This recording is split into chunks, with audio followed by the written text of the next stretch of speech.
Hello bachcho, let's read the question. The question says a coordination complex compound of cobalt has the molecular formula containing 5 ammonia molecules, 1 nitro group and 2 chlorine atoms for 1 cobalt atom. 1 mole of this compound produces 3 mole ions in an aqueous solution. On reacting this solution with excess of HgNO3 solution, we get 2 moles of HgCl precipitate. The ionic formula for this complex would be, और यहाँ पे हमको 4 option दिया हुआ है. सो इस question को solve करने के लिए हम जो की कंसेप्ट का यूज करेंगे वो होगा हमारा ionizable and non ionizable ions.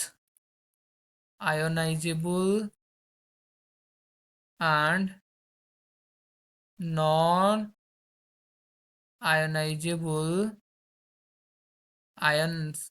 So इस दोनों का कंसेप्ट हम यहाँ पे यूज करेंगे और इस क्वेश्चन को सॉल्व करेंगे. और इस क्वेश्चन में हमें एक कोऑर्डिनेशन कंपाउंड दिया हुआ है और वो कंपाउंड कंटेन करता है एक cobalt metal atom and 5 ammonia मतलब NH3 molecules एंड 1 नाइट्रो मतलब 1 NO2 molecule and 2 chlorine atoms मतलब 2 Cl एटम्स. और इन चारों कंपाउंड को लेकर हमारा जो कोऑर्डिनेशन कंपाउंड बनी होगी.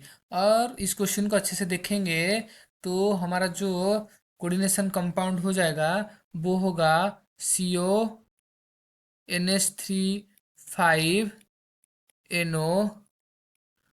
और कोऑर्डिनेशन स्फीयर के बाहर रहेगा 2 क्लोरीन एटम्स. और क्वेश्चन में हमें ये कह रहा है कि जब ये कंपाउंड इन aqua सॉल्यूशन हमें 3 आयन्स प्रोड्यूस करके देता है. मतलब इस मॉलिक्यूल को जब हम डिकम्पोज कराएंगे वाटर में तब हमें 3 आयन्स मिलेगा और वो तीनों आयन्स होंगे हमारा. एक तो हो जाएगा complex ion CO NH3 5 NO2 और यहाँ पे NO2 होगा और यहाँ पे 2 प्लस एंड 2 Cl- हमें मिलेगा. So total 3 moles of ions हमें मिलेगा. 3 मोल्स ऑफ आयंस हमें मिलेगा.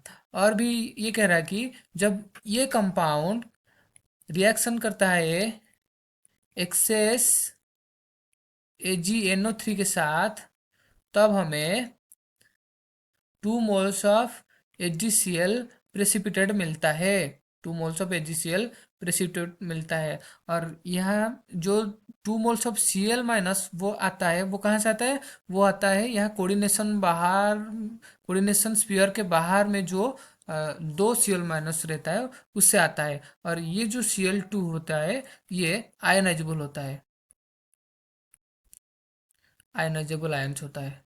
और कोऑर्डिनेशन स्फीयर के अंदर जो रहता है वो नॉन आयनाइजेबल होता है. नॉन आयनाइजेबल होता है. सो कोऑर्डिनेशन स्फीयर के बाहर जो क्लोरीन है यहाँ पे 2 क्लोरीन वो आयनाइजेबल होता है और ये रिएक्शन करता है एक्सेस AgNO3 के साथ और हमें प्रोड्यूस करके देता है 2 मोल्स ऑफ HgCl कंपाउंड. सो जो हमारा करेक्ट कोऑर्डिनेशन कंपाउंड हो जाएगा वो हो जाएगा CO NH3 5 NO2 और कोऑर्डिनेशन स्फीयर के बाहर रहेगा Cl2.